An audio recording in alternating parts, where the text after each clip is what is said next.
Hello everyone, তোমরা সবাই কেমন আছো? আশা করি খুব ভালো আছো। তো দেখো, আজকে নিয়ে চলে আসছি নতুন একটি রেসিপি, কাঁচা লঙ্কা বাটা দিয়ে কিভাবে তোমরা মুরগির পাতলা ঝোল করবে সেটাই আজকে তোমাদের সাথে শেয়ার করব। এই রান্নাটা অসাধারণ হয়, তোমরা স্টেপ বাই স্টেপ ফলো করে এই রান্নাটা কিন্তু তোমরা একবার ট্রাই করতে পারো। অসাধারণ লাগে খেতে গরম ভাতের সাথে। তো দেখে নাও কিভাবে বানাচ্ছি। তো প্রথমে আমি চিকেনটাকে ভালোভাবে ধুয়ে পরিষ্কার করে নিয়ে লবণ, হলুদ, জিরে গুঁড়ো, ধনে গুঁড়ো আর টক দই, সামান্য একটু সর্ষের তেল দিয়ে ভালোভাবে এটাকে ম্যারিনেট করে রাখতে হবে। এই রান্নাটা কিন্তু পুরোটাই কাঁচা লঙ্কা দিয়েই হবে।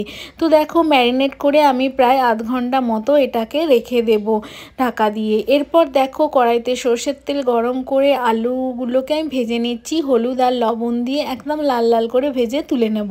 এরপর ওই তেলের মধ্যে কিছুটা তেল অ্যাড করে গোটা গরম মশলা, একটা তেজপাতা দিয়ে রসুন বাটাটা দিলাম, দিয়ে ভালোভাবে রসুন বাটাকে লাল লাল করে ভেজে নিচ্ছি। ভাজা হয়ে যাওয়ার পর দেখো আমি দিয়ে দিচ্ছি টমেটো কুচি। যে টমেটোটা লাল লাল করে ভেজে নিয়ে ভালোভাবে টমেটোটা যখন গলে আসবে তখন দিয়ে দিতে হবে 3 চামচ মতো পেঁয়াজ বাটা। দিয়ে পেঁয়াজ বাটাটাকে কষিয়ে নেওয়ার পর এর মধ্যে দিয়ে দেব 1.5 চামচ মতো আদা বাটা। দিয়ে মশলাটাকে ভালোভাবে কষিয়ে নেব। কষানোর সময় আমি দেব অল্প একটু জিরে গুঁড়ো, হলুদ গুঁড়ো আর তার সাথে দেব কাঁচা লঙ্কা বাটা। এখানে আমি নিয়েছি 7টা মতো কাঁচা লঙ্কা। তো তোমরা যেরম ঝাল খাবে সেরম নিতে পারো।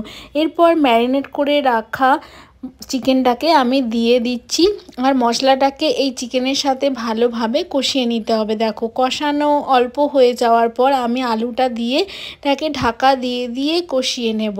কষানোর জন্য একটু টাইম তোমাকে দিতে হবে, হালকা টু মিডিয়াম আছে তোমরা অবশ্যই এটাকে কষতে থাকবে। দেখো কতটা মাংস থেকে জল বেরিয়েছে, আমি কিন্তু কোনো জল অ্যাড করিনি। এই জল দিয়েই কিন্তু মাংসের অর্ধেকটা সেদ্ধ হয়ে যাবে। তো দেখো, মাংস থেকে তেল ছেড়ে এসেছে। এরপর আরেকটু ভালোভাবে কষিয়ে নেওয়ার পর অবশ্যই তোমাদেরকে এখানে লবণটা দেখে নিতে হবে।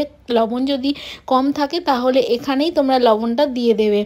এরপর দেখো, চিকেন থেকে যখন তেল ছেড়ে আসবে তখন তোমাদেরকে এখানে জলটা অ্যাড করতে হবে। এখানে আমি নর্মাল জলই নিয়েছি, কোনো গরম জল এখানে ইউজ করছি না। তো দেখো, যেহেতু আমি এটাকে ঝোল বানাবো তো তাই জন্য একটু বেশি পরিমাণেই তোমাদেরকে জল দিতে হবে। দেখো এতটা পরিমাণে জল দিয়েছি। দেখো ফুটতেও শুরু হয়ে গিয়েছে। ফুটতে দেব প্রায় 15 থেকে 20 মিনিট। অবশ্যই তোমরা এখানে দেখে নেবে আলু বা মাংসটা সেদ্ধ হয়েছে কিনা। তো দেখো 15 থেকে 20 মিনিট হয়ে যাওয়ার পর, এটা ফুটে যাওয়ার পর আমি এর মধ্যে দিয়ে দেব অল্প একটু ধনেপাতা কুচি। তো ধনেপাতা কুচি দিয়ে নামিয়ে নিলেই রেডি হয়ে যাবে আজকের কাঁচা লঙ্কা বাটা দিয়ে মুরগির পাতলা ঝোল। অবশ্যই তোমরা এটা ট্রাই করো, অসাধারণ লাগে খেতে। দেখো কতটা সুন্দর হয়েছে, কাঁচা লঙ্কার তরকারি বলে এটা মনেই হচ্ছে না, খুব সুন্দর হয়। তো তোমরা এইভাবে একবার এই রেসিপিটা ট্রাই করতে পারো, অসাধারণ লাগে গরম ভাতে। সবসময় যখন চিকেন কষা খেয়ে বোর হয়ে যাবে তখন অবশ্যই এই কাঁচা লঙ্কা বাটা দিয়ে চিকেনটা অবশ্যই ট্রাই করবে। তো আজকের রেসিপিটা তোমাদের কেমন লাগলো সেটা অবশ্যই আমাকে কমেন্ট করে জানাবে। আর যদি রেসিপিটা ভালো লেগে থাকে অবশ্যই আমার চ্যানেলটাকে লাইক আর সাবস্ক্রাইব করে আমার চ্যানেলের পাশে থাকবে। দেখা হবে নেক্সট ভিডিওতে। টাটা।